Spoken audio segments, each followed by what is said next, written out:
Bhagavate Vasudevaya.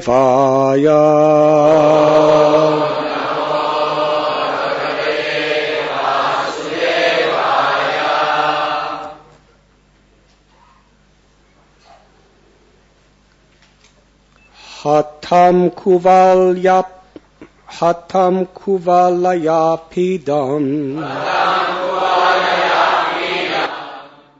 Dristva tav api durjayo Kamso manasyapi tada Brisham udvivichenrpa Hatam kuvalayapidam Dristva tav apiturjayo Kamso manasyapi tada Brisham udvivichenrpa Hatam kuvalayapidam Dristva tav apidurjayo Kamso manasyapi tada Brisham udvivichenrpa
Ladies.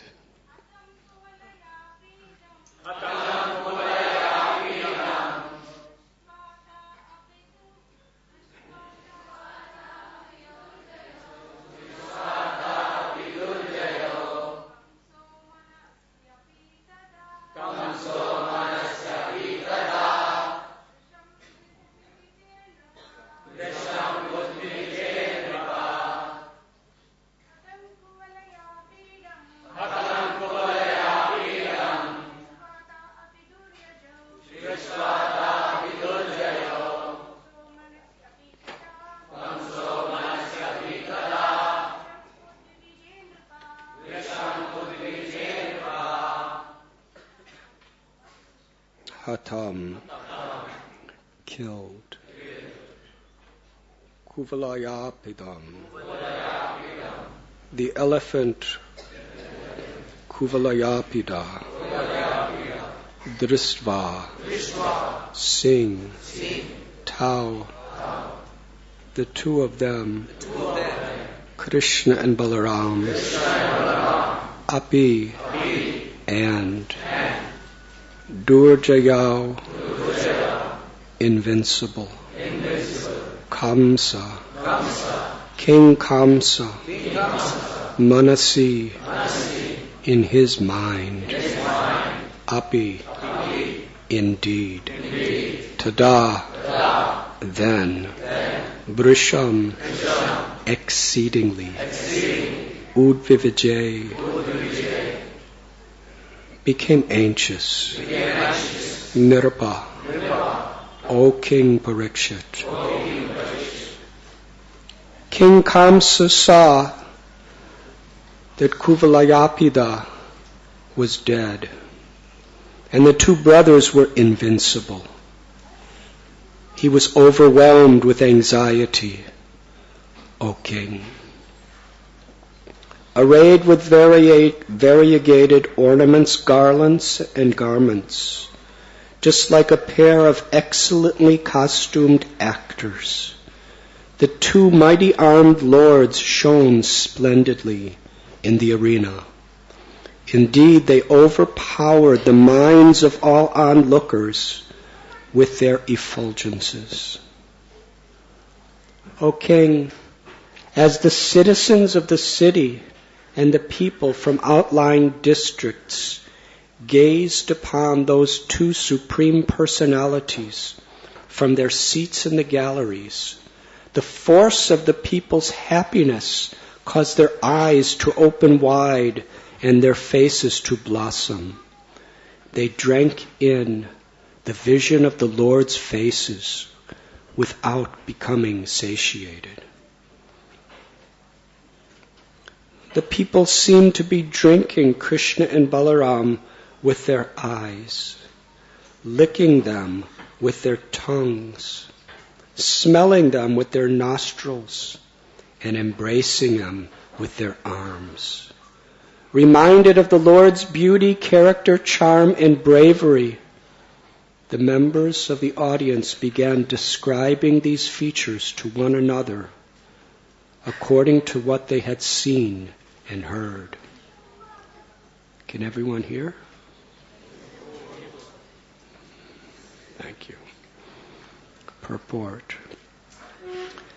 Naturally, those who assembled in Mathura for the wrestling festival had heard the latest news of Krishna's and Balaram's adventures in the city. How the lords had broken the sacrificial bow, defeated the police, and killed the elephant Kuvalayapida. And now that the people were seeing Krishna and Balaram enter the arena, their greatest expectations were confirmed.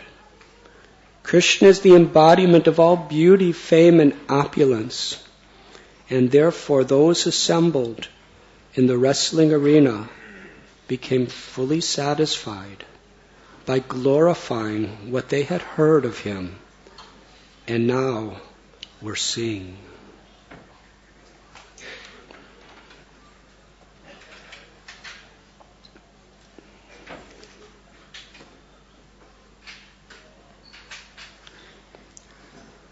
Om Ajnantimidandasya Jnananjanat Salakaya Chakshurun Vididam Jena Tasmai Sri Gurave Namaha Sri Chaitanya Manobhishtam Sthapitam Yena Bhutale Swayam Rupa Kadamayam Tatati Swapadantikam Vandeham Sri Guru Sri Yudhapadakamalam Sri Guru Vaishnavanscha Sri Rupam Sagrajatam Sahagana Raghunathan Vitam Tam Sajivam Sadvaitam Savadutam Parijana Sahitam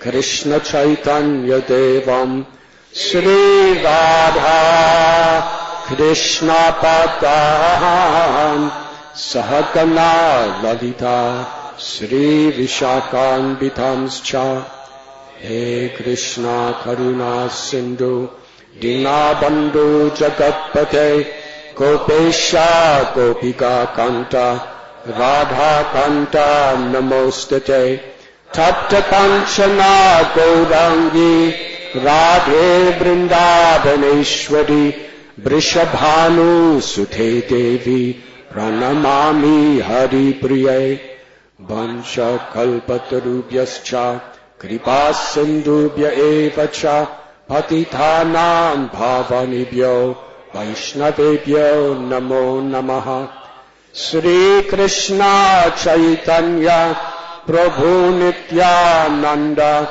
Sri Advaita Gadadhar Srivasadi Gaura Bhakta Brinda. Hare Krishna, Krishna Krishna, Hare Hare, Hare Rama, Rama Rama, Hare Hare. Hare Krishna. Welcome to Radha Gopinath Temple. It's my honor and fortune to be with you today. We are reading from Srimad Bhagavatam, 10th Canto,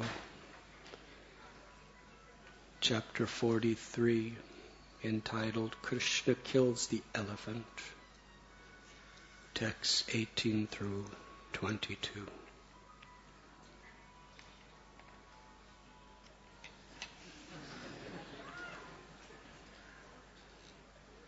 Background music is...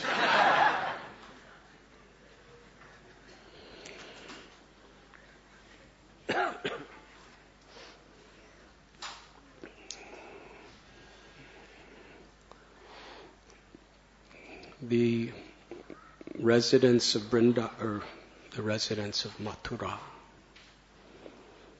as Shukadeva Goswami is explaining here,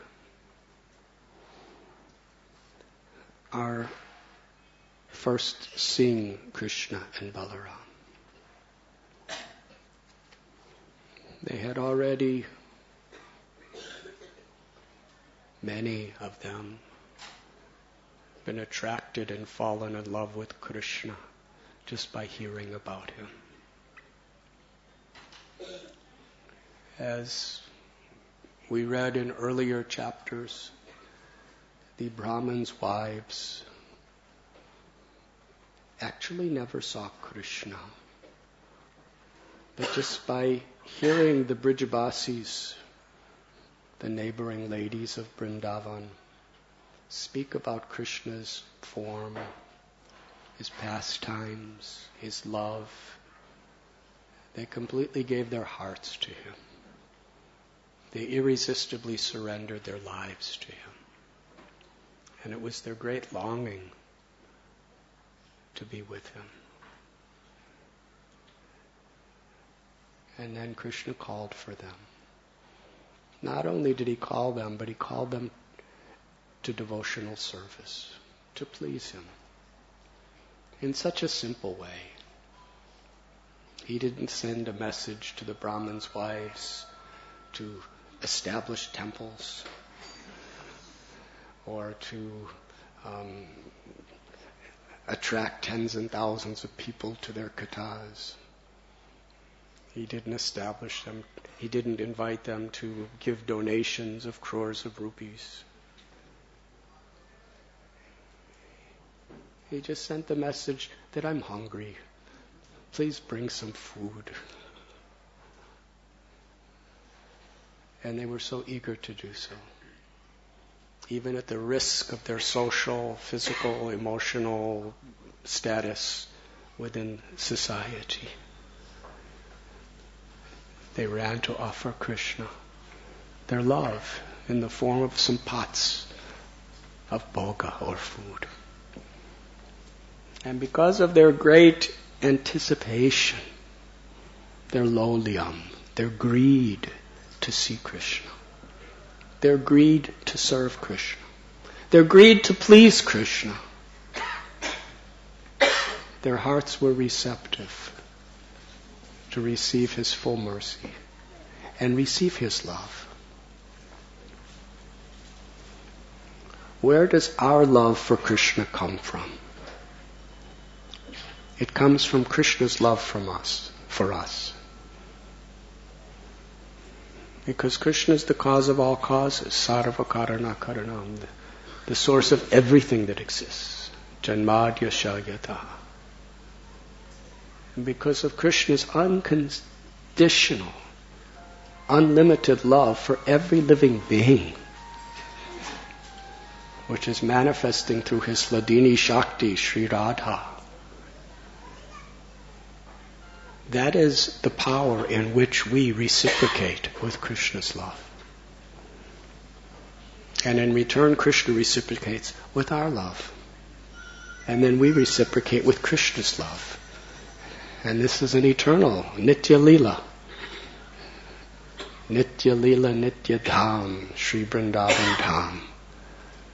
This is Vrindavan, where there is eternal, loving reciprocation. The devotees are infinitely attracted to Krishna's love, and they reciprocate with their love, and then Krishna becomes indebted, subordinate to the love of his devotees, and reciprocates. And it continues in this way forever. There's no stagnancy in this spiritual world. In bhakti, when the heart is pure, we realize an ever-increasing, unlimited reciprocation. So similar to that, many of the very pious and pure-hearted devotees of Mathura, because after all, Kamsa may have been very demoniac, and he had his associates. But the people of Mathura were Yadus and Vrishnis. They were natural devotees. Many had very, very loving hearts. And they heard about Krishna. And they heard about Krishna's coming into Mathura. And now with great eagerness, so many were coming to see him.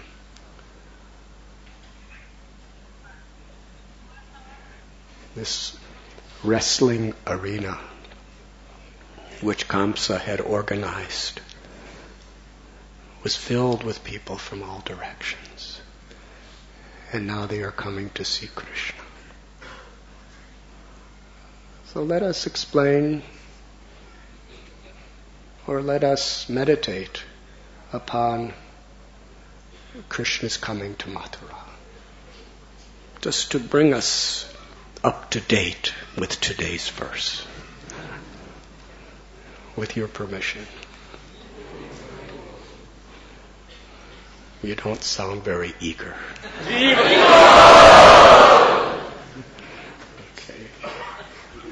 Thank you.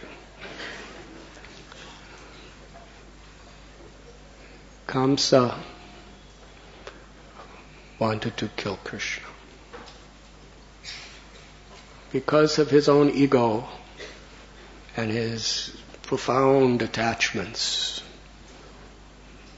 to his wealth, to his power, to his greed, he saw Krishna as a threat.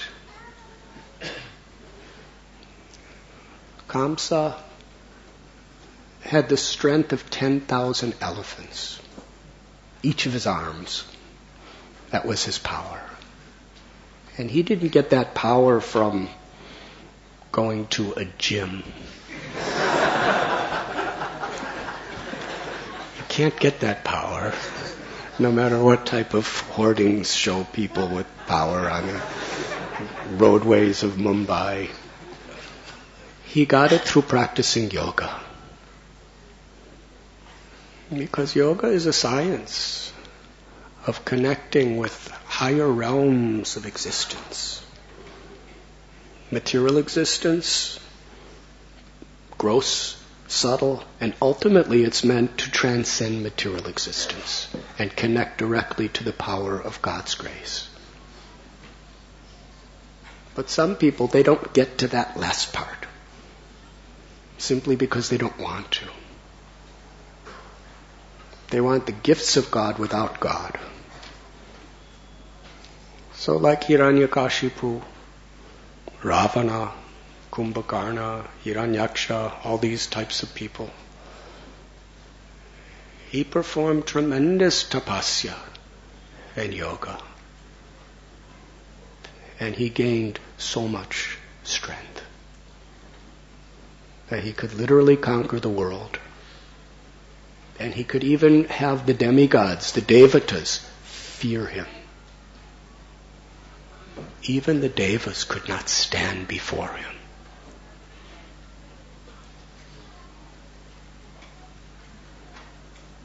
And he had already subjugated the greatest asuras, or similar type of mystic demons,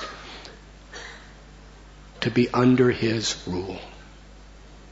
Like Putana, Trinavarta, Aga, Vatsa, Pralamba, Keshi, Arista. They were all servants of Kamsa. And each of them went to Vrindavan, and each of them Krishna liberated effortlessly. Putana, Krishna was an infant child, only a couple days old. Now for you mothers and fathers, brahmacharis, I don't know how much you understand the technicalities. But you see little babies when they're 1 or 2 days old. What could they do? Yes? Vrindavan Rani Devi or some other gynecologist can give us details. But they're helpless. Their little fingers, I've gone and seen, their little fingers, they look, if you breathe on them, they will break. But yet Krishna with those little fingers went, and Putana broke.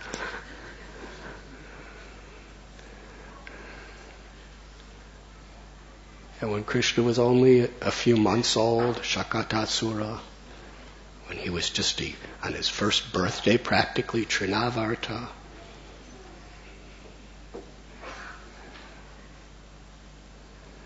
so Kamsa was constantly accumulating more and more anxiety. Very instructive. He had such mystic powers, and he was also extremely learned. He wasn't just like a dull-headed, strong person. He was incredibly brilliant intellectually. He was a scholar in his own right. But he couldn't free himself of anxiety. The Srimad Bhagavatam tells that even if one conquers the entire universe, one cannot be satisfied. One cannot be free from anxiety unless one controls one's own mind and senses. So this is real wealth. True wealth from a realistic spiritual perspective is not what we accumulate.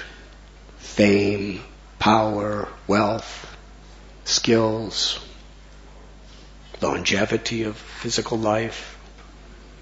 Because all these things are only, we strive for them because we're under the impression they'll give us happiness. Real wealth is happiness. Happiness that is not subjected to the ever-changing conditions of this world. Because whoever we are, whatever position, dukkhalayam ashashvatam, this world is full of uncertainties. Honor, dishonor, pleasure, pain, happiness, distress, health, disease, fame and infamy, the life and the birth and the death of loved ones. And oftentimes these dualities are out of our control. So real happiness is when it is transcendental to all of the changes in this world. Where our human nature feels for all of these things and does the best we can. But because we're connected to the Atma, the Jiv, the soul, and we're connected to Krishna, the Paramatma, the Supreme Soul, we deal with the things of this world from a perspective of service, rather than from the perspective of trying to be the enjoyer.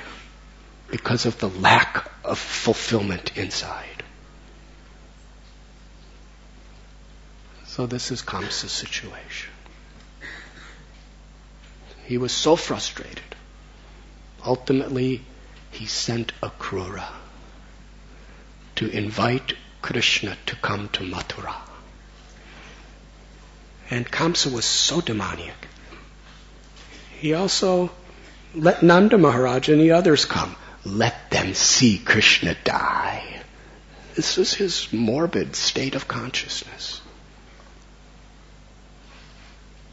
And he was convinced that it could be done. Akrura was a great devotee.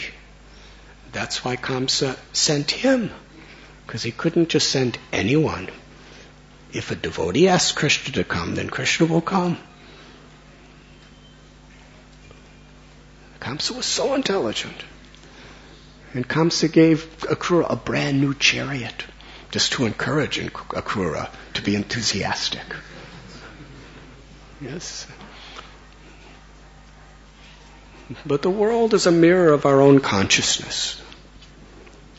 So Kamsa is seeing everything and everyone according to his way of thinking. But Akrura, it is said in Gita, Yanisha Sarvabhutanam, that what is day for an ordinary person is night for a great devotee. And what is night for a common person, materialistic, is the time of awakening for self-realized souls. So Akrura was saying, this is my opportunity to be with Krishna. And he'll understand why I'm coming. Externally he's coming for the purpose of trying to kill Krishna, but internally he's coming to surrender his heart with love.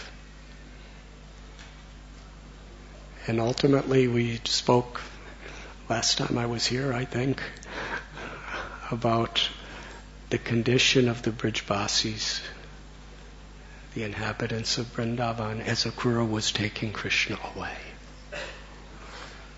And at that time the gopis, in the ecstasy of imminent separation from Krishna, they were praising the good fortune of the residents of Mathura. And what we have read in the pastimes of Krishna in Mathura, everything the gopis predicted is what happened. Because they know what love for Krishna is. And they know what happens when people connect to Krishna's love.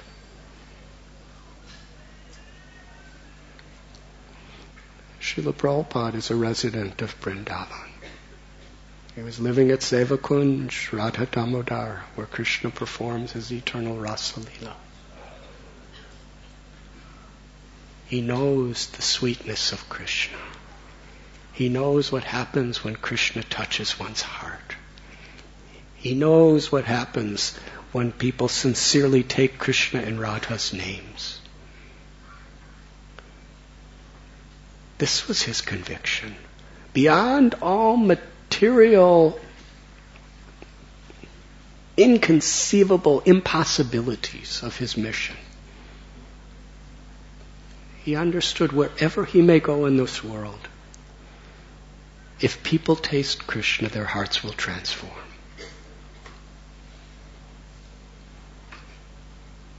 And real faith is developed according to how we actually experience Krishna. When we directly experience Krishna, then we have such faith in what could happen to anyone and everybody who makes that connection. So many people were telling Srila Prabhupada, you cannot go there and be successful. The Western world, these people are malechas and they're yavanas and they're so many things. And besides that, it's very cold. But Srila Prabhupada was tasting the sweetness of Krishna in his name. He had the order of his guru, Bhaktisiddhanta Saraswati Thakur, And he had his experience. In his prayers of Jaladuta, he writes that Krishna, if people just connect to you, if you bestow your mercy upon them, they will be transformed and happy. So he left Vrindavan. He went even beyond Mathura. And he established new Mathura and new Vrindavan and so many things. That was Prabhupada's face, based on his realization, his experience. And he told us not only to give Krishna to others, but to experience Krishna ourselves. Through our sadhana, through our satsang, through our devotion. When Srila Prabhupada was asked, what can we do to repay you? He asked only two things. He said, just accept what I've given you and share it with others. So the gopis understood what would happen to the pious people of Mathura when they experienced Krishna. And that's what happened. Akrura brought, after bathing in the Yamuna and seeing the spiritual world, Krishna was brought by Akrura, and in the outskirts of Mathura,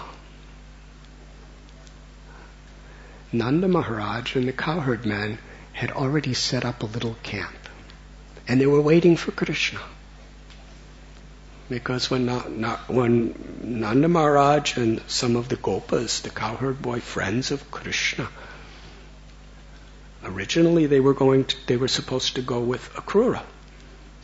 Because we've already read, Akrura left first. And they were following. But they saw Akrura was going very fast. So Nanda Maharaj and his people, they decided to take a shortcut. According to Vishwanath Chakravarti Thakur. Because they're Brijbasis. They're farmers. They know all the shortcuts. And meanwhile, Akrura, when he went to take his bath in Yamuna, and he saw the spiritual world was in ecstasy, and then Krishna and Balaram went to take, they were delayed. So Nanda Maharaj and the Gopas arrived before. And when Krishna saw them, he got off the chariot and wanted to be with his friends and his father. And he told Akrura, you go home and you enter Mathura, and I'll come later with my friends, because I want to be with my friends and my family. And Akrura, he was begging Krishna, how can I leave you here? How could I go alone? I won't say anything to Kamsa. I won't even let anybody know that you're here. Let's just go to my house. And there I will serve you very nicely. And then I'll bring you. And he said it with such devotion. And Krishna accepted his devotion. Well, he said, yes, I will, but I will come to your house after. He said, let me be with my family. And you go ahead and you could tell Kamsa everything, that your mission is successful, and I will come tomorrow. So Krishna and his Akrura left, and Krishna was with the Brijbasis. And then he and Balaram, surrounded by some of the little cowherd boyfriends, decided to enter Mathura themselves. And when they came,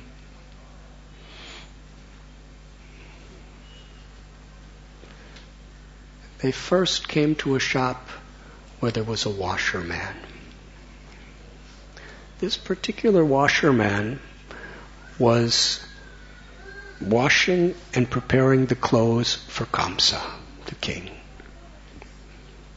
Krishna, Balaram, and their friends, they knew this. But Krishna wanted to give him a chance. So Krishna entered the little washerman's home, his shop, and said, please give me nice clothes. That's all. And if you give me nice clothes, I will give you so much happiness. The washerman, here he was given the opportunity to render personal loving service to the Supreme Absolute Truth, the personality of Godhead. The all-attractive Lord was standing right before him as Krishna and Balaram. This is the power of Maya.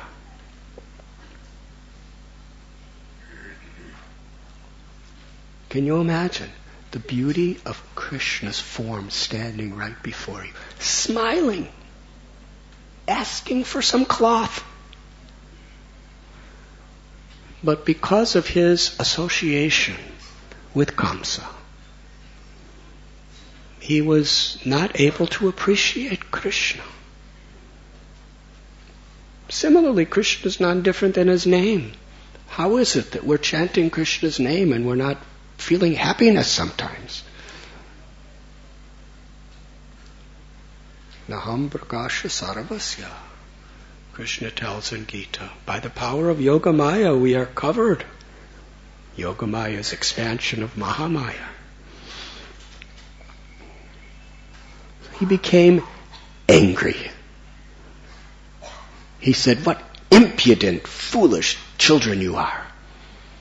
These clothes belong to Kamsa, the king. Who are you? My king is a great majestic ruler. And you're just coming out of the forest? Covered with spending the day in the dust and the dirt with cows? And you are asking for the king's garments? For this audacity, you should be arrested, punished, and killed. He was very angry. He was screaming at Krishna and Balaram. So Krishna, with the tips of his little tender fingers,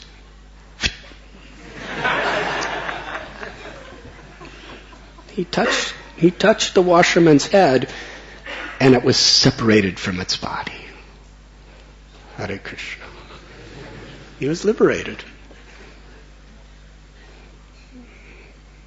He had already lost his head, so Krishna just...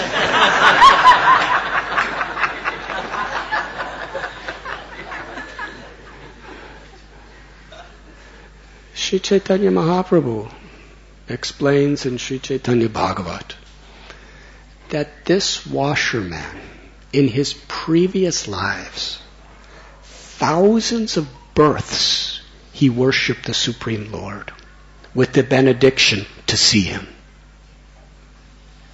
Krishna actually came to him to fulfill his benediction. Can you imagine? This person did austerities. He practiced very difficult yoga with the ambition to see God. So Krishna fulfilled. Yes, you have paid the price. Now you can see me. But even lifetimes and lifetimes for this purpose, because of his association with Kamsa and Kamsa's people, he couldn't recognize the very fulfillment of his desires.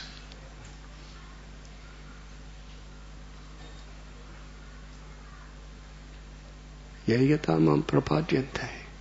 Krishna reveals himself according to how we perceive him and we approach him. So he was liberated. But Sri Chaitanya Mahaprabhu explains in this way.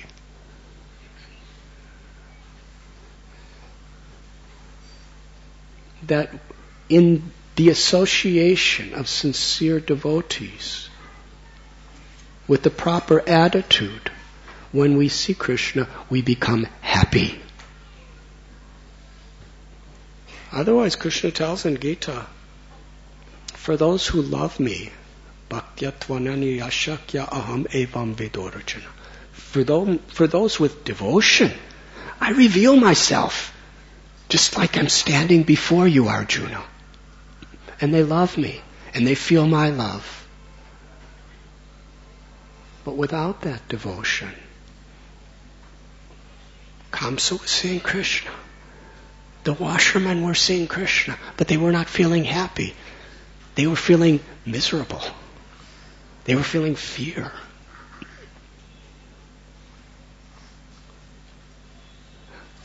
But Krishna gave that washerman liberation anyway. And then Krishna put on the clothes. Very good lesson. Krishna's going to take everything we have anyway. This is a lesson for all of us. It's not just a washerman 5,000 years ago. Everything we have, Krishna's going to take it. He's either going to take it when we offer it to him with love, or he's going to take it at the time of death. What can you take with you at the time of death? Only your karma. Nothing else. Manaso deho geho jokichumor. Bhakti Vinod Thakur prays, my Lord, my body, my home, my family, my wealth, my abilities, everything I have is yours. I surrender it all to you because it's yours. You see, surrender is not some very, very mystical conception. Surrendering to Krishna is just being honest. Bhoktaram jagatapasam sarvaloka maheshwaram.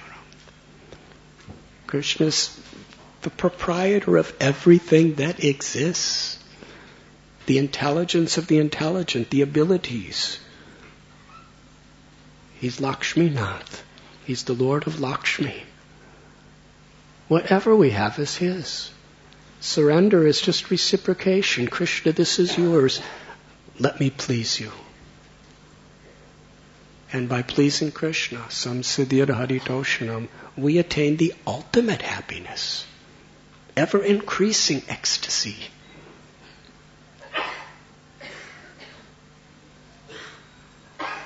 So either we could do that, or Krishna's going to take it away anyway.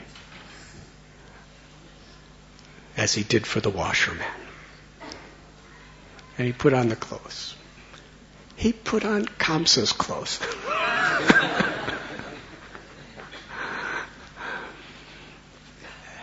And at that time there was a weaver man. And he came, and he had nice cloth that he had personally made himself.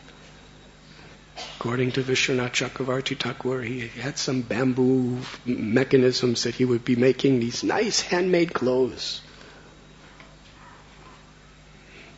And the best clothes he had, he came to where Krishna was and offered them to Krishna. And Krishna bestowed all the perfections of life. You will have everything you desire in this life, and when you pass from this world, you will come back to my abode. So the weaver man was very happy. Now Krishna has nice clothes. Vrindavan, he was cowherd boy. Now he's wearing Kamsa clothes. And he's very beautiful in whatever he wears. And he took the clothes and started giving them to all his cowherd boys too. They came to the home of Sudama. Sudama was a very simple man. He would grow flowers and make malas or garlands. Now, Mumbai is something like Mathura, in the sense it's a city. As far as the organization and the aesthetics, it's completely different. But it is a city. So if you go to a malawala, a person who makes garlands, they're just very simple people, usually with not much academic education. But they're very good at making garlands. So this was Sudama. He was just a very simple person with a family who made his living by making garlands. And Krishna went to his home. As soon as Krishna came, unlike the washerman, he was happy to see Krishna. He was happy to see Krishna because he was eager to serve Krishna. It's this service attitude that gives joy to Krishna consciousness. To whatever degree we're eager to serve, we're going to find happiness in bhakti. To whatever degree we have selfishness, we're not going to find that happiness. So Sudama invited Krishna inside. He washed Krishna's feet. He offered Krishna a sitting place. He offered Krishna his life. You are my supreme beloved Lord. You are my everything. I'm so grateful you've come to my home. Such a benediction.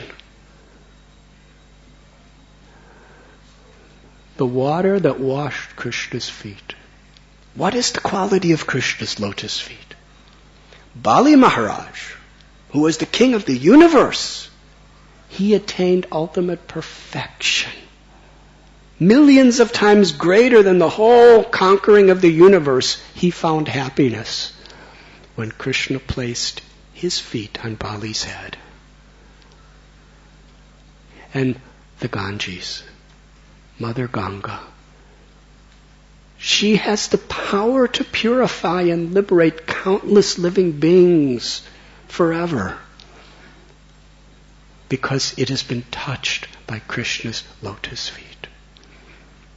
And that same Ganga, because it has been touched and blessed by Krishna's feet, Lord Shiva is eager to receive it on the top of his head. And all the children, or the forefathers of Maharaj Sagar, they were liberated by the touch of that Ganga water that had been touched by Krishna's feet. And Krishna's lotus feet were now in the home of Sudama. And the water that washed it were now the greatest treasure of Sudama. He offered everything he had in his life to Krishna. How may I serve you? And Krishna didn't ask for anything specifically. He said to Sudama, in whatever way you like. But because of his sincerity, Sudama knew exactly what Krishna wanted, without even being told. And this is an important principle to understand. Krishna doesn't want us to be something else than what we are. He just wants us to offer what we can offer with love. Sudama knew how to make flower garlands. All Krishna wanted was a flower garland. In the Gita, Krishna tells that whoever you are, whether you're a man or whether you're a woman or whether you're a Brahman or a Kshatriya or a Vaishya or a Shudra or a Brahmachari, Grihastha, Vanaprastha, Sannyas, or whether you don't fit in any of those categories, whether you're Jagai and Madhai, or whether you're Kolavecha Sridhar, or whether you're Sarvabhauma Bhattacharya or King Prataparudra, whether you're the Brahmin's wives offering some food, or whether that fruit seller who was a untouchable woman from social standards. She was just living in the jungle, no education.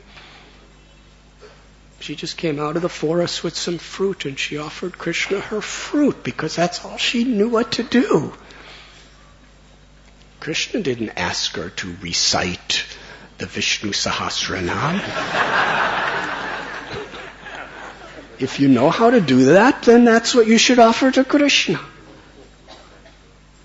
If you know how, he didn't ask her to, fight against the Kurus. If you know how to do that, that's what you should be doing. She just knew how to pick fruits. So she gave Krishna fruits. So whether we're great Brahmins, or whether we're great warriors, or whether we're great business people, or whether we're great ascetics or yogis, or whether we're just making little garlands, if we just offer what we are able to do the best we can with devotion, we attain the same goal. And this is how Krishna consciousness, true bhakti, according to the Srimad Bhagavatam and the Bhagavad Gita, Krishna is equal to everyone. And Sudama offered this as a prayer to Krishna. That as the super soul in everyone's heart, you know everyone's intentions. And even though you reciprocate with the love of your devotee, you are equal to all living beings. Whoever we are, whatever we can do, Krishna will accept it. And in that accepting, patram pushpam palam toyam, Krishna tells in Gita, offer me even a little fruit, water, flower. I will accept it if it's offered with love. So he took his very best, most fragrant garland and offered it to Krishna. And he wasn't thinking, Krishna, I'm giving this to you. This is the essence of bhakti. He was thinking, Krishna, you are so kind, you are accepting this from me. And this is how we should think. Not Krishna, look what I'm doing for you.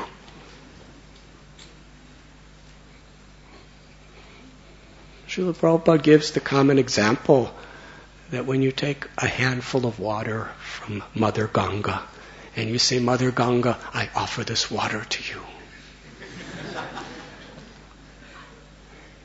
Do you think, you're not supposed to think, Mother Ganga, see what I am giving you. I'm giving you a handful of water that I just took from you. Even though there's billions and trillions of quadrillions of handful of waters in your current, I am giving you a handful of water. If you offer in that mood, there's not much reciprocation. Something. Just because you're in the Ganga, you'll get something. But the idea is, Mother Ganga, you are so kind. You are so merciful. Just to perfect my life, you are accepting this offering. And that was Sudama's mood. Greatest causeless mercy is, Krishna, you are willing to accept this garland. And he offered the garland. And you see, if you want to please Krishna, you also have to please those who Krishna loves. He didn't just say, okay, Krishna, now I've given to you. He understood Krishna's heart. And then he gave another garland to Balaram. And then all the cowherd boys, he gave them all nice garlands. Not just meager little, a thread with a couple flowers on it. He gave every one of his flower garlands the best of everything. There was nothing left. He gave them all to Krishna's friends. And because he pleased Krishna, and because he pleased Krishna's friends, his devotees, Krishna was Samsiddhir Haritosh. Krishna said, because I am so happy with you, I will give you everything and anything. Just ask for any benediction. Now, Sudama is very poor financially. Krishna came to his house. It was just a little house. Can you imagine if Krishna's pleased with you? He just gave Krishna practically everything he had. And Krishna saying, I'll give you anything. Sudama asked for 3 things. This is the highlight of today's talk, so please listen carefully.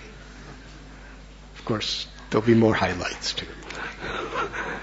Sudama asked, please grant me unconditional love to serve you and please you. Second, allow me to forever have friendship with your devotees. Third blessing, grant me genuine compassion for all living beings. He wanted to love Krishna so that Krishna would be pleased through his service. He wanted deep friendship with Krishna's devotees. And he wanted compassion for all beings. And these 3 principles are the highest aspirations for every devotee. To love Krishna, to be friends with Krishna's devotees, and to be an instrument of Krishna's compassion for all living beings. He didn't ask for anything for himself. He only asked for what he could give. And Krishna was so pleased that even though he didn't ask for anything else, Krishna gave it to him. Krishna said, I will give you any desire you have in your life will be fulfilled. I will give you a long life. I will give you perfect health. Not only for you, but for your whole family. I will give you great wealth. I will give you prosperity. I will give you great happiness in every level, materially, emotionally, throughout your whole life. And when you leave this world, you will come back home, back to God. He didn't ask for these things, but he got them anyway. And this is the principle of devotional service. When we want to love Krishna, be friends with his devotees, and be an instrument of compassion to others, we don't have to ask for anything else. If we ask for those things with a genuine and sincere heart, Krishna knows everything else. Whatever he gives or doesn't give is perfect. We're happy.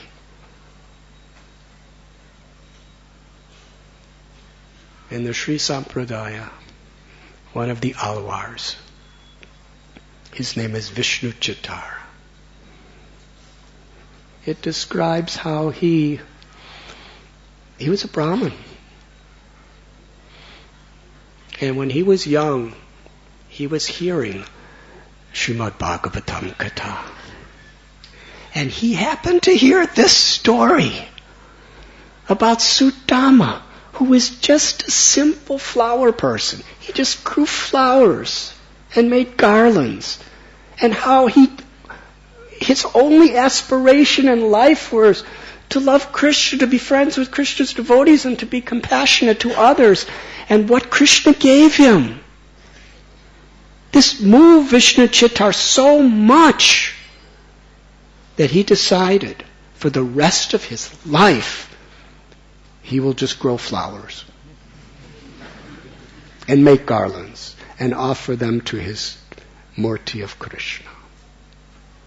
Vatashayi, his form of Krishna or Vishnu, he had a murti, and this murti is Krishna who was laying on a banyan tree leaf in the water of devastation, sucking on his toe when he was a little baby. So he had this mood. And he was living a very, very simple life. He didn't go to school anymore. He just grew flowers. He wasn't very educated. But he had such love. Just lived in a little village, year after year. That's how much he was inspired by one time hearing this particular passage of Srimad Bhagavatam. Bhaktisiddhanta Saraswati explains every syllable of every word, of every verse, of every canto of Srimad Bhagavatam has the power to totally transform our lives. If we hear it with receptivity, with a desire to serve. So this is the power that we find. We have heard the story of Sudama. We have heard the stories of gopis and gopas and Prahlad and Dhruva and Ambarish. How are we being transformed? When Sri Chaitanya Mahaprabhu was speaking to Devananda Pandit, who was the greatest academic scholar of the Srimad Bhagavatam at the time, he asked, how should I explain the Bhagavatam? How should I understand it? And Lord Chaitanya said, every verse is simply explaining unconditional love for Krishna. That is the Bhagavatam. It is Amalam Puranam. So by hearing this story, he became so transformed. Not just theoretically. He just lived a simple life. Grew some flowers. Offered them to the Lord. One day the king who lived some distance away in the kingdom of South India, he, in association with a great sadhu, understood that he must find out the goal of life. And he proclaimed to his ministers, I want to know what is the goal of life. And I want to learn. I want to find a guru who is the most exalted, learned person in my whole kingdom. So they decided to have a debate. And they called the greatest scholars, the greatest Brahmins, the greatest yogis from all directions to come for this debate. And whoever wins will be the guru of the king. Can you imagine that? So, in a dream, Lord Vishnu tells Vishnu Chittar, you should go. You should enter that debate. Huh?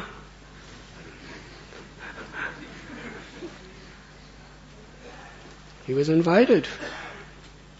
He said to Vishnu, how am I going to debate? These are scholars. They've been studying Shastras all their lives.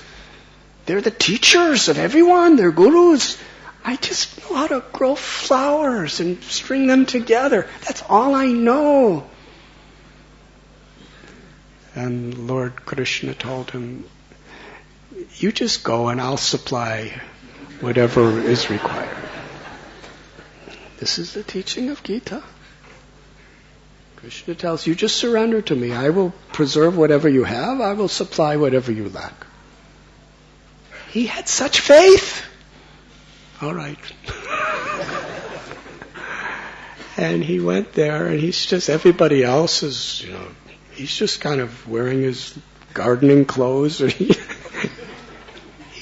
He comes to the arena. People are speaking so many high topics. And then he speaks. He's asked to speak. And when he spoke about pure devotional service. With such authority, with such logic, with such shastric reference, that every one of the Brahmins surrendered. He is the greatest. And the king himself accepted. This is my guru. So they had a grand procession. A grand procession to show that this is now the guru of the king. He is victorious over all others. He was so humble. He was just going along with whatever Krishna was doing with him. When we're successful, we should be like Vishnu Chitar. Not just see what I have done. Just see what Krishna's doing with me. This is quite wonderful. Whether Krishna pushes us down or brings us up, whatever Krishna's doing, we're just his servant. And as he was riding with the big procession, with the king and all the great ministers and kingdom glorifying him, Vishnu himself wanted to see. He came down on Garuda. Nobody else could see, but he could see. And when Vishnu was coming down, Vishnu Chitta was looking up, tears flowing from his eyes, tears of love. My Lord is coming down into the material world. Krishna wanted to see his devotee being glorified in this way. And he had such love, Vatsalyaras, parental love. He was feeling anxiety that Krishna, you're coming to the material world just to see me, but this material world, there's so much envy, and there's so much greed, and there's so much selfish lust, and there's so much anger, and so much pollution of minds and pollutions of hearts. This is no place for you, my Lord. I'm praying. Please don't be in any disturbance or anxiety by being here in this material existence. Like Vasudeva or Devaki or Nanda and Yashoda, Kausalya, Dasarath. Even though they knew that the Lord was the Lord, Nanda and Yashoda didn't really know that, but inside, deep down, they knew more than that. Still, out of their love, they were fearing for Krishna.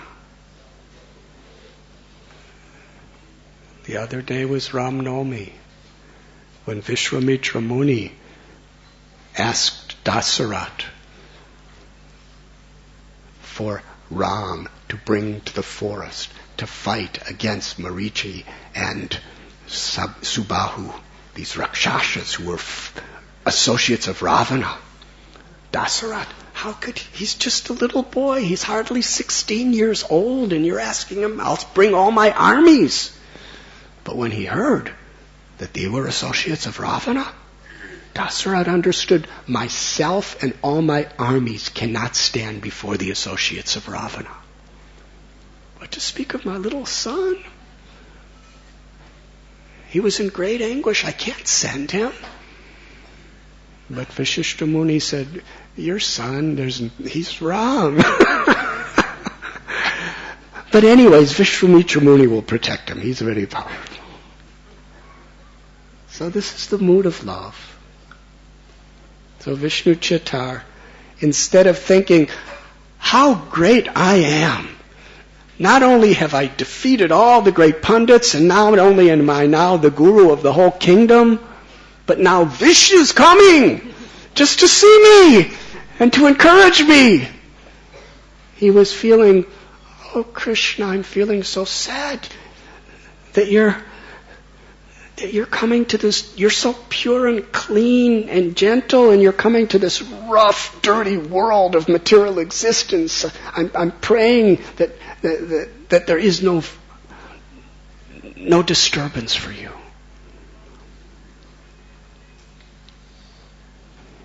And after becoming the king, you know what Vishnu Chitar did? He could have stayed and been in a palace and had people worshiping him everywhere.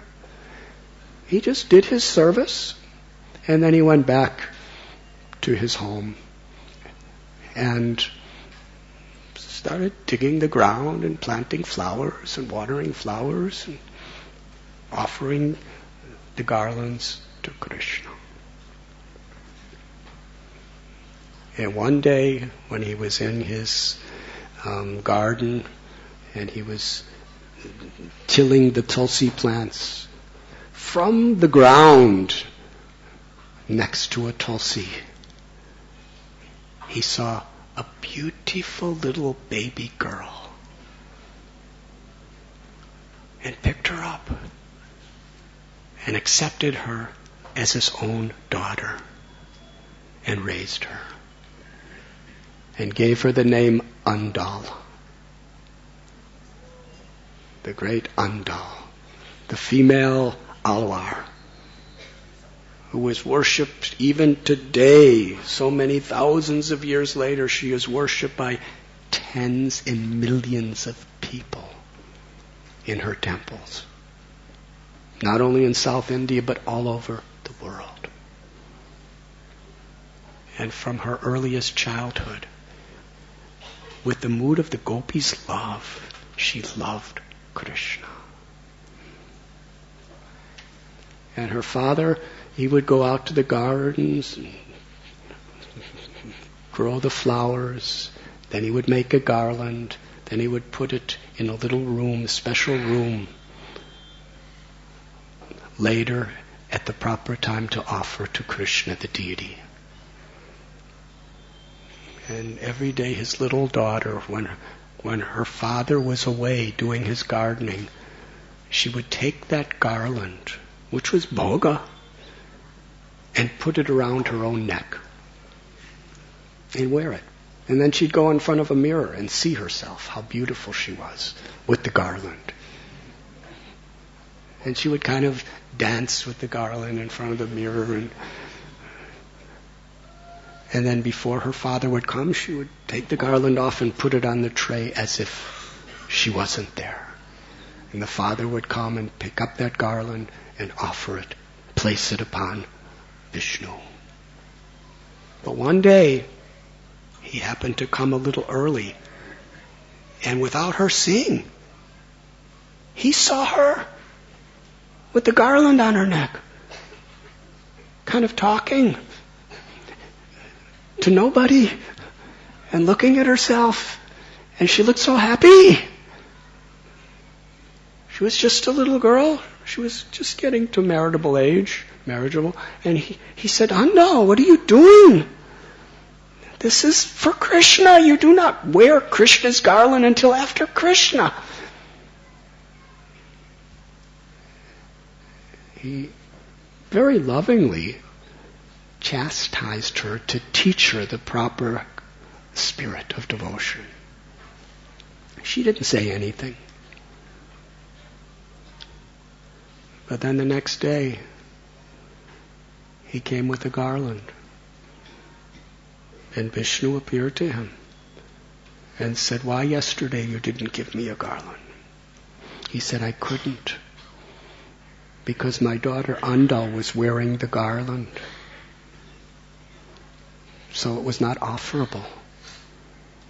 And Vishnu said to Vishnu Chitar,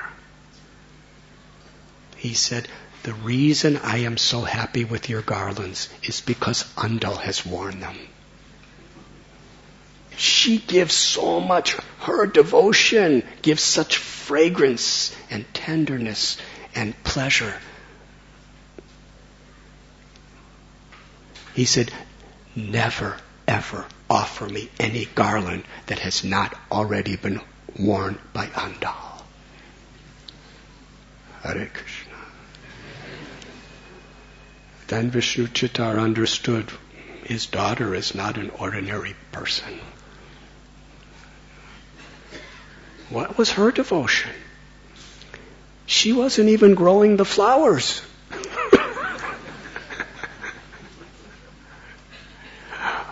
All she did is just take something that somebody else did and just put it on and look in the mirror. But because she did that with nothing but the desire to please Vishnu, because she in her heart, Krishna sees our hearts. He sees our purpose. He sees our intentions. The Lord saw within Andal that she had surrendered her body, mind, words, life. And she was putting the garland on just to be beautiful, to give pleasure to Krishna. No one else. That was her love, just to be beautiful for Krishna's pleasure. When she was looking in the mirror, this is what Krishna's seeing, and he's going to be so happy. This is what he wants. And he accepted that as pure love. And being blessed by the Lord, Vishnu Chitar, when it came to her being married, who could possibly marry somebody like this? And she said, I've already given my heart to God. I can only marry him. Now, you ladies don't try to imitate this.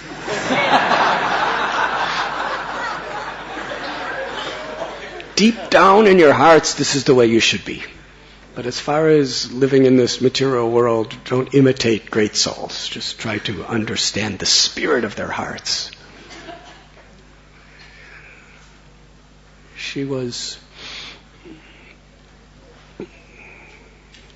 Her father recognized. And he said, there's many different forms of Krishna that have appeared, Vishnu.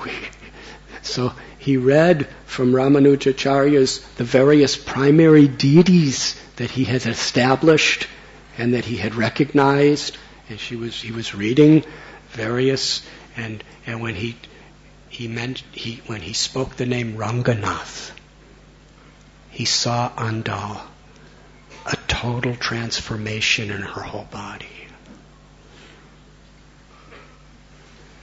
And then he was thinking, now what? The biggest, most prestigious temple in all of India? The Ranganath temple, and my daughter wants to marry Ranganath? He didn't know what to do. So the deity of Ranganath spoke to the head priest. I want to marry this girl in this village. Her name is Andal. Send a procession to bring her to me. And the procession arrived at their little village, at his little hut near his garden. And she was brought, and she went on the altar, and she went to Ranganath's lotus feet. And he gazed upon her with such love, and she gazed upon him with such love, and her body entered into the body of Ranganath. She wrote so many beautiful poems of her longing and yearning for Krishna, very much in the mood of the gopis. And Krishna gave her entrance into his eternal pastimes.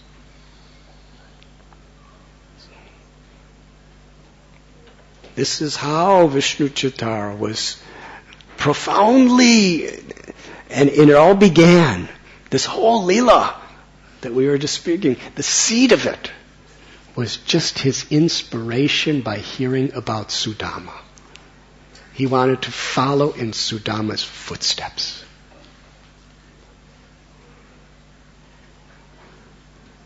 After giving those blessings to Sudama, Krishna continued with his friends walking through the streets of Mathura. And it is described that the people of Mathura, when they saw Krishna, They were just so happy.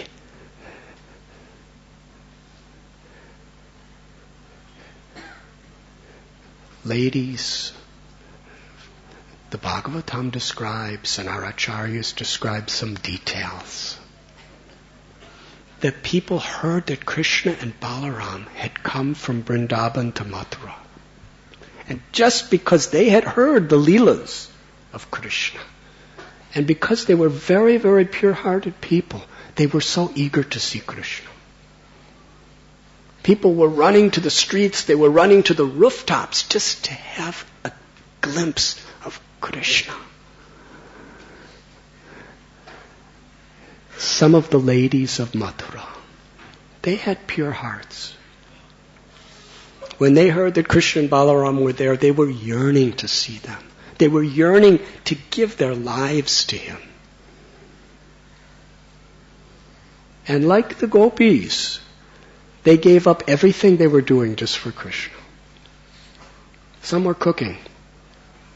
They didn't even turn off the fires. They just went to see Krishna, to offer their glances, their flowers, their hearts to Krishna. Others were breastfeeding their little baby children. They gently put their babies down and ran to see Krishna. Some ladies were getting married.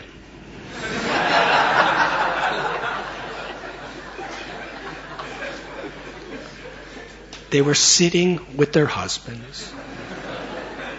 The Kanyadan and all of these Brahmins chanting mantras, everything's happening. They're right in the middle of this very, very profoundly important part of their life, getting married.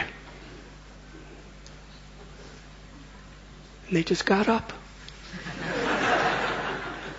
Fathers in the middle of Kanyadan, they just got up to see Krishna. Left, disappeared. Others were, during the marriage ceremony, circumambulating their husbands. And just when they started the circumambulation, they just left. They disappeared. The husbands, the priests, the family. Some of them were taking their baths. And they didn't even dry themselves off. They just put on some cloth and ran. Others, I just came from an Ayurvedic place, so, they put oils all over your body. And after the oils, you take bath. Some of them had just covered their bodies with oils, not like perfume oils, just oils for, health and stuff. And when they heard that Krishna was there in the streets of Mathura, they didn't even bathe. They just went. This was their anticipation. This was their eagerness, their lolyam, to offer themselves to Krishna. And because of that eagerness, when they actually saw Krishna, their eyes became like fully blossomed lotus flowers. They couldn't even blink. They were just gazing upon Krishna. And Krishna was looking up in the rooftops and saw them and gazed upon them. They were showering Krishna with their love in the form of their glances.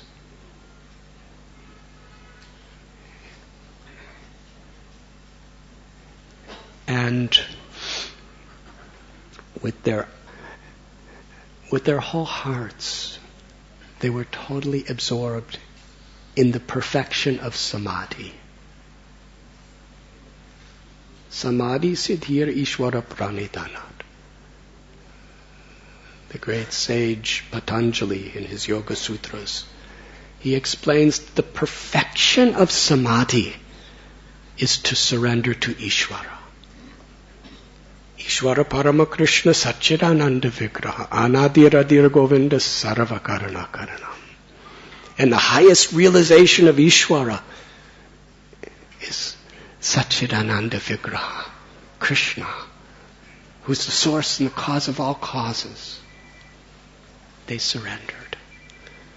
And there's a beautiful description by Shukadeva in Srimad Bhagavatam of how the ladies and the men, everyone, they were showering flowers upon Krishna and Balaram and the Gopas as they were walking through the roads of Mathura.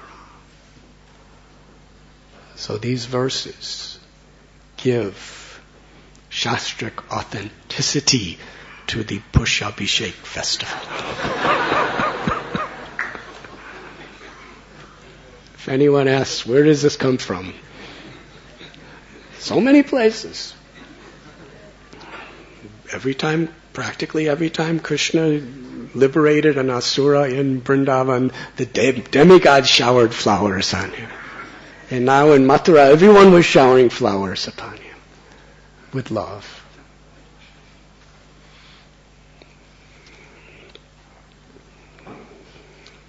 Shall I continue? I'm your servant.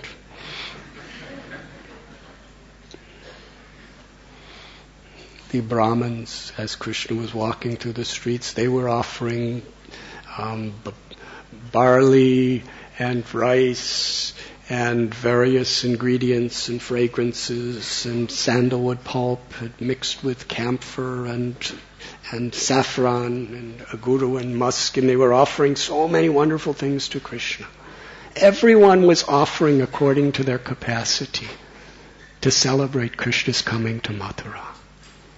It was beautiful. And Krishna asked, where is this famous bow that I've heard about? Oh, the bow. This bow was a gigantic bow. Formidable. Nobody could even lift it up. It was Kamsa's bow. Not that he ever used it, but this bow was worshipped by Kamsa in a beautiful Mandir arena.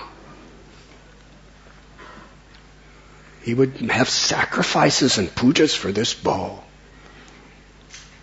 So Krishna, as if he was like a tourist, I want to see that bow.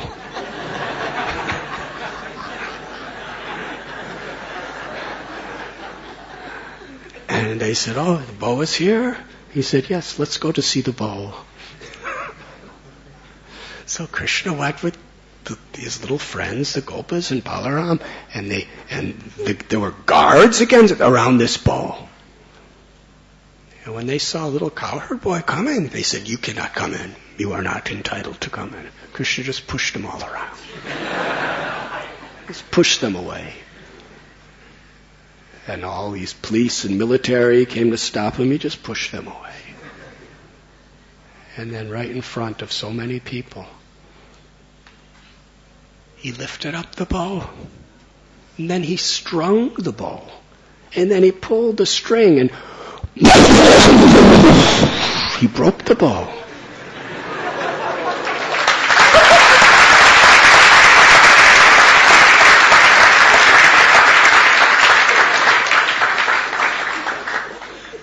But everyone clapped much louder for Krishna.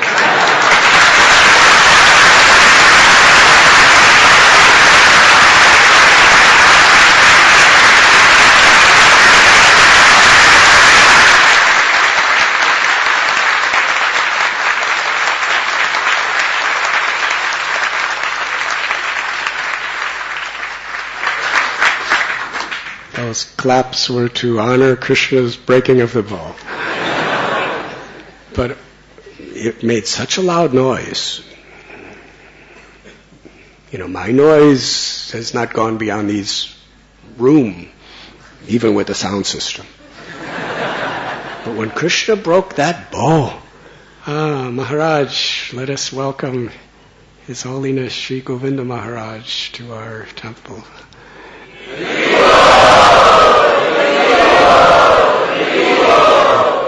Very honored, very grateful. He's one of the senior leading worshipable disciples of His Divine Grace Srila Bhakti Vaibhav Puri Maharaj. who is one of Srila Prabhupada's dearest godbrothers and best friends. Let us very enthusiastically welcome Govinda Maharaj.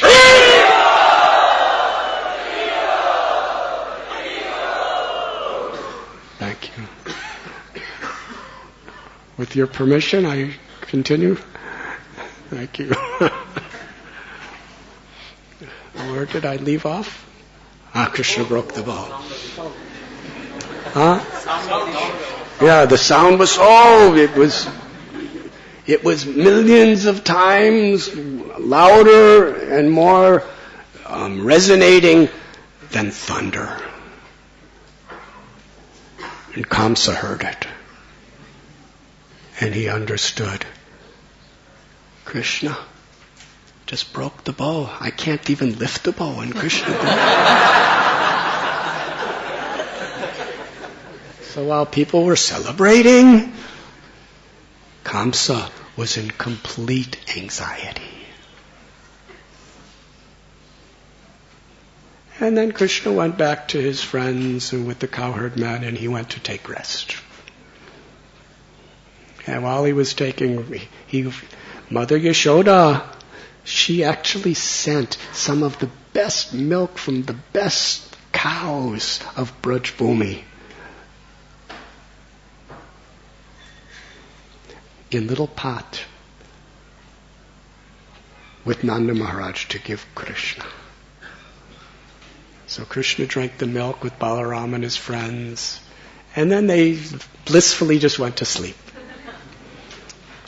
But Nanda Maharaj couldn't sleep, because as in his Vatsalya Ras, in his fatherly affection, he's thinking, tomorrow there's this wrestling festival and Kamsa's going to be there, and Krishna just broke Kamsa's worshipped bow. Kamsa's going to be very angry. What's going to happen to my Krishna tomorrow? He asked Krishna, why did you break that bow? That was Kamsa's bow. It was unnecessary. Why did you do that? And Krishna just smiled and went to sleep. Kamsa was in so much fear. He was totally absorbed in thinking of Krishna with hatred, envy, and fear. He couldn't forget Krishna.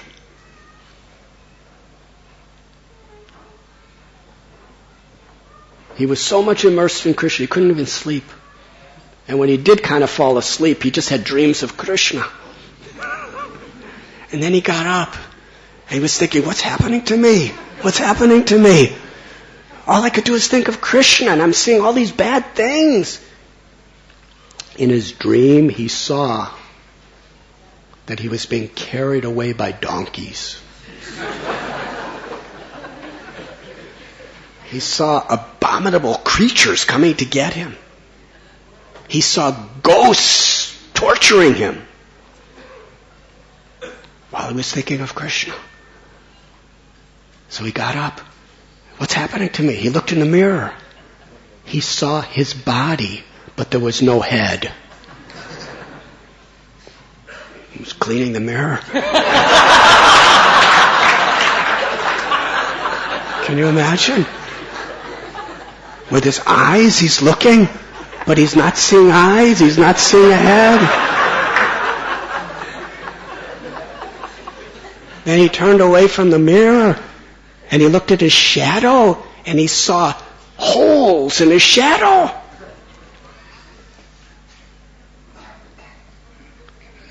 He considered these things very inauspicious.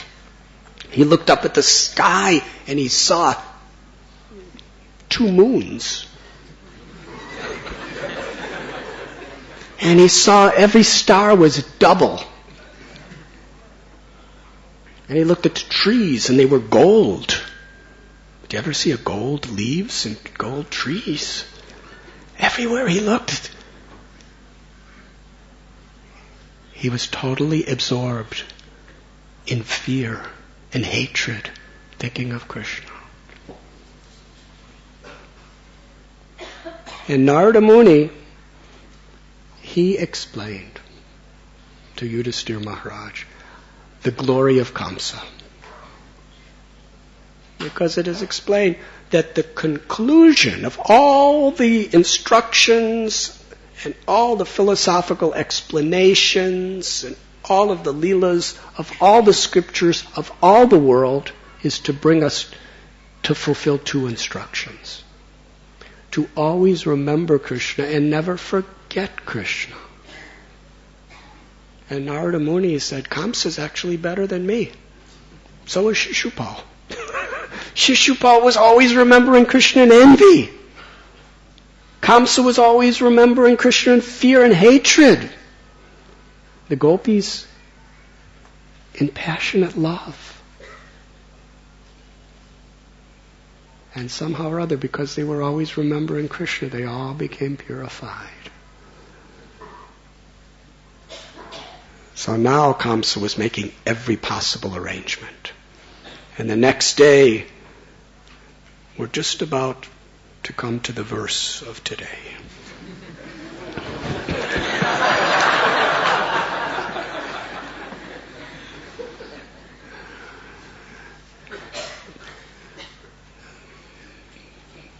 The wrestling festival. Kamsa made every arrangement to make sure Krishna was killed. He very systematically, strategically planned.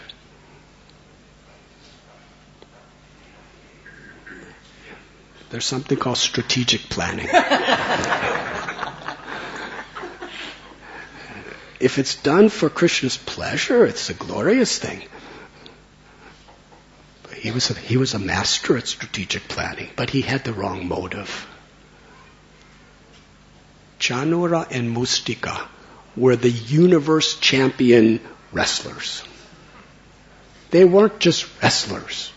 They were mystics. They had such power. And they were going to wrestle against Krishna and Balaram.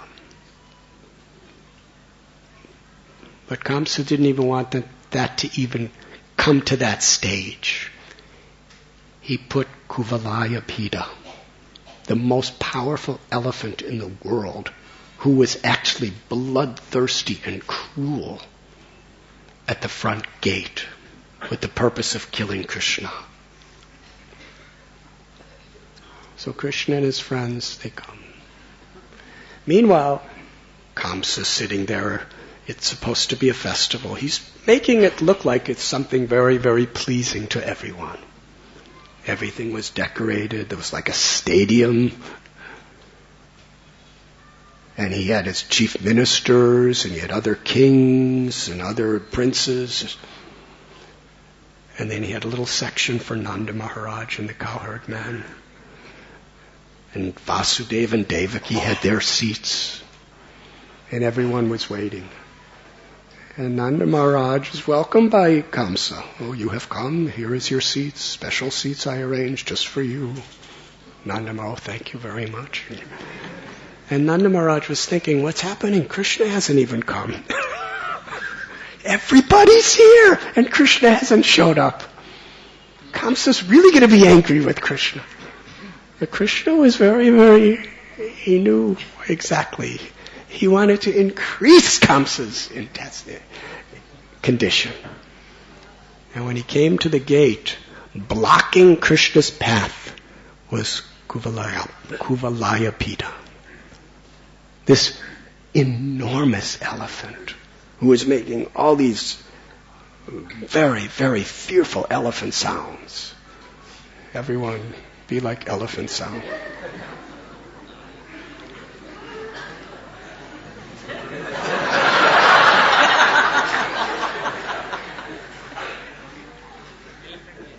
Huh? Nobody can do me. You sound like mice.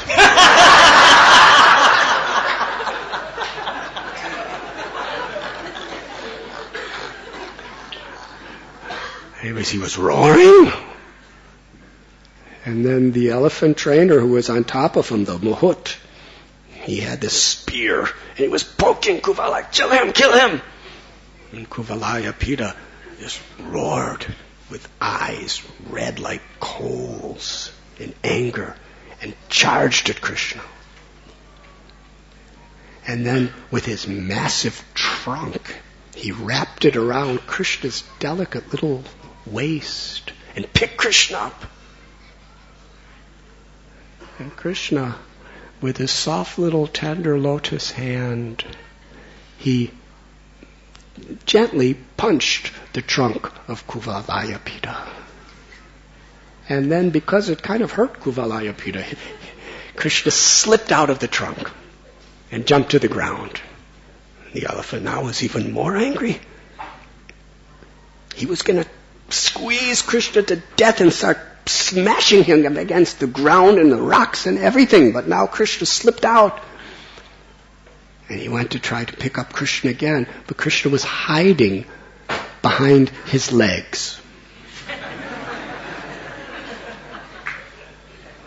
He was looking for Krishna, and he'd see Krishna, and Krishna would hide behind another leg, and he couldn't see. So he'd move his leg, and he'd see Krishna, and he'd go to grab Krishna, and Krishna would hide behind another one of his legs. Then he would move again and see Krishna, and this was going on. Everybody was watching.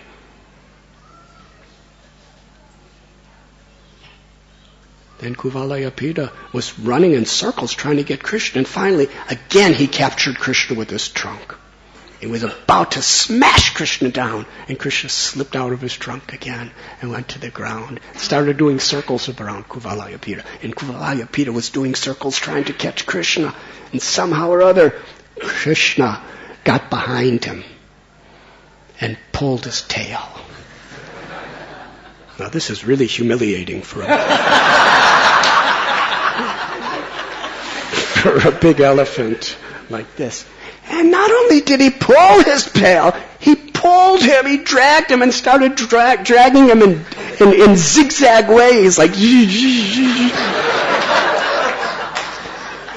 just like he used to pull the tails of little calves when he was a baby in Vrindavan.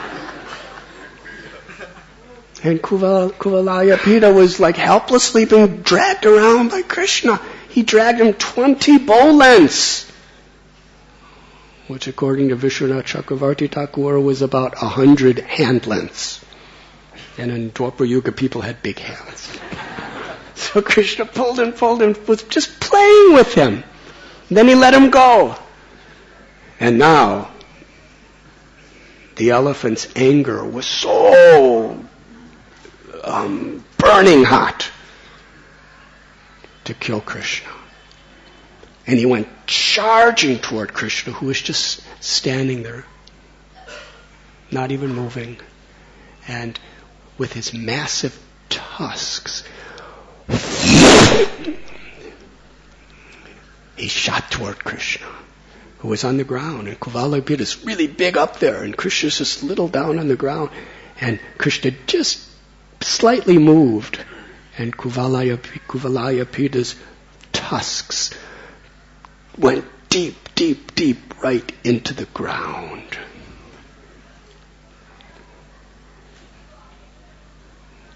And when he finally got his tusks out of the earth, he was even more angry. And Krishna it describes at this point, very gently, Krishna slapped him in the face. And that was really an insult. Now try to picture this. This elephant is really big, like probably as big as this temple room, if not more. And Krishna's just a little cowherd boy. It was an incredible sight. And Krishna kind of flipped him over and pulled out his tusk. And Kuvalayapita was liberated. And his trainer, who was on top of him, kind of got crushed by his own. And then Krishna, very lovingly, with the tusk, he put it over his shoulder And Balaram took the other one and put it over his shoulder. And they decorated by dust and spotted with some of the auspicious blood of the elephant. And they finally entered into the wrestling arena where everyone was eagerly awaiting. And they all saw Krishna. Shukadev Goswami tells how everyone saw Krishna according to their consciousness.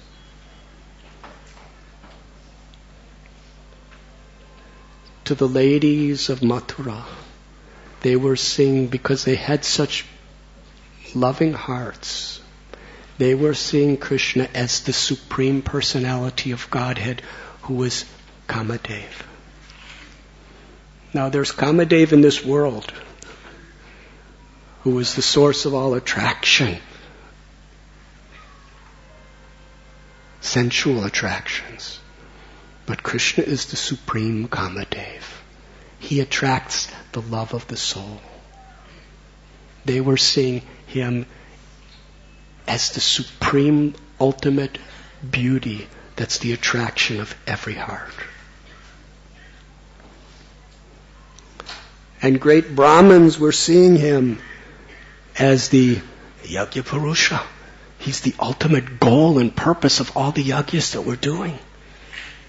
And many yogis, they were seeing him as the absolute truth, the Paramatma, the Para-Brahman, the ultimate goal of yoga. And Nanda, Vasudeva, Devaki, they were seeing him as their son. And they were remembering him when he was a little baby. Isn't that the way parents see their children? You know better than me. I never had children. But I'm 63 years old. My father's 90 years old. And when I talk to him, when he looks at me, he sees me when I was just born. He remembers me as an infant who was like...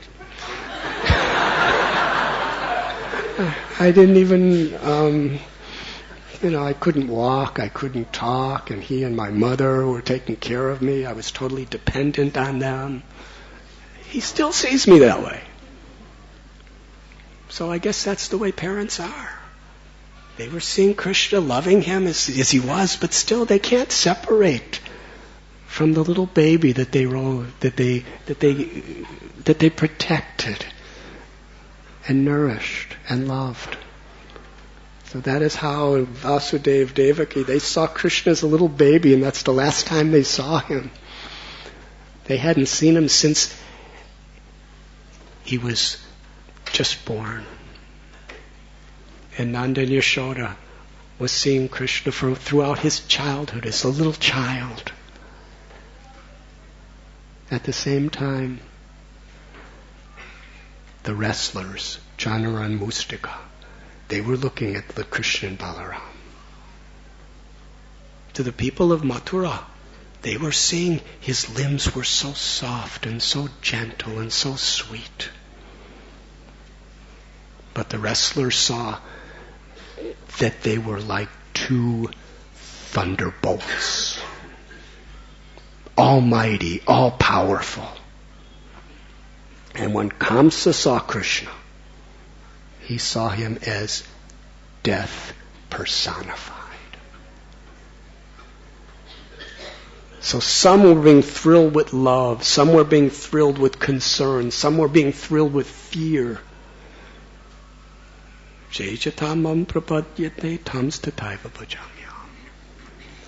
According to how we approach Krishna, Krishna reveals himself accordingly. Some will see the deity as wood or stone. Some will see the deity as some idol worship, which is detrimental to true religion. Some will see the deity as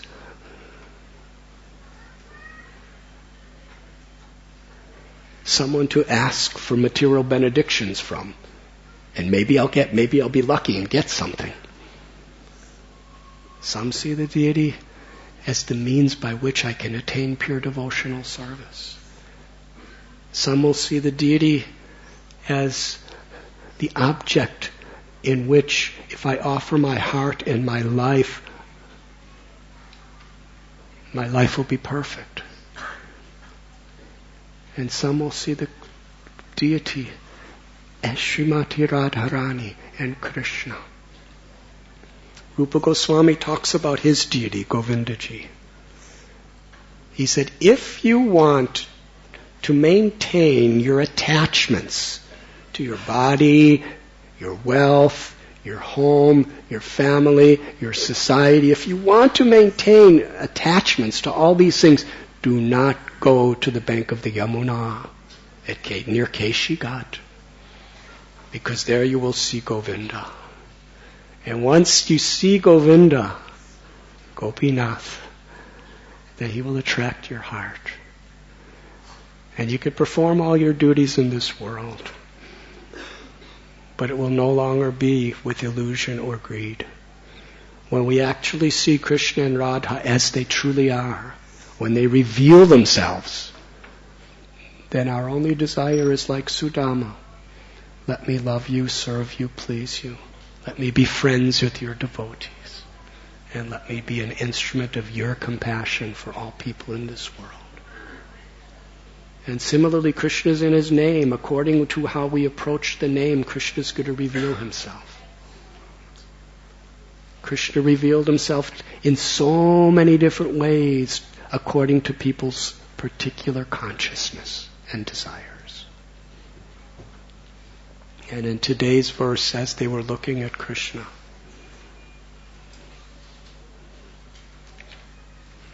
the people seemed to be drinking Krishna and Balaram with their eyes. Did you ever drink anything with your eyes? This is transcendental. You know, usually we think of drinking like water. It's not that we should start pouring water in our eyes. What that means is when you're really thirsty, what does water taste like? Similarly, their eyes were thirsting to see Krishna. Because they were thirsting to see Krishna, when they finally did see him, they were drinking him with their eyes, unsatiated. Licking with their tongues, smelling with their nostrils, and embracing with their arms. Reminded of the Lord's beauty, character, charm, and bravery, the members of the audience began describing these features to one another according to what they had seen and heard. Machchita madgata purana bodhyanta parasparam. Katyan, what is it? Katyastam nityam tushyanti charamanti cha. When we surrender our hearts, our lives to Krishna, when we taste Krishna ourselves, then our greatest happiness and pleasure is sharing our realizations of Krishna with each other. This is true happiness, speaking about Krishna with each other. Yes, I know there's a lot of talk about the coming elections. And even devotees are talking about it a lot. You know, I mean, we have our partialities towards certain parties, no doubt. But at the same time, these things are ever changing. We may discuss these things for whatever purposes, but our joy is to share with each other the eternal ras of Krishna. This is true Vaishnava community. To always be reminding each other of Krishna. To read about Krishna. To hear about Krishna in classes. And then to discuss these things with each other. the residents of Mathura, they heard about Krishna. They were seeing Krishna. And now they were all talking about Krishna with each other. Harikatha.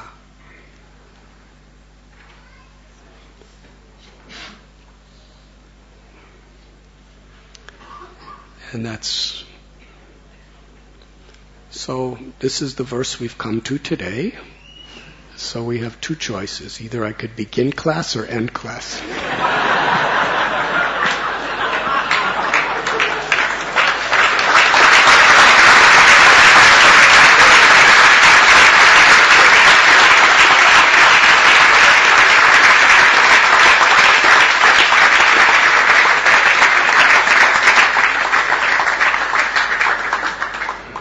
I will take that as your message to end class. Srila Prabhupada ki jai. Shri Radha Gopinath ki jai. Shri Harinam Sankirtan ki jai. Ananti Koti Vaishnava Vrinda ki jai. Thank you very much.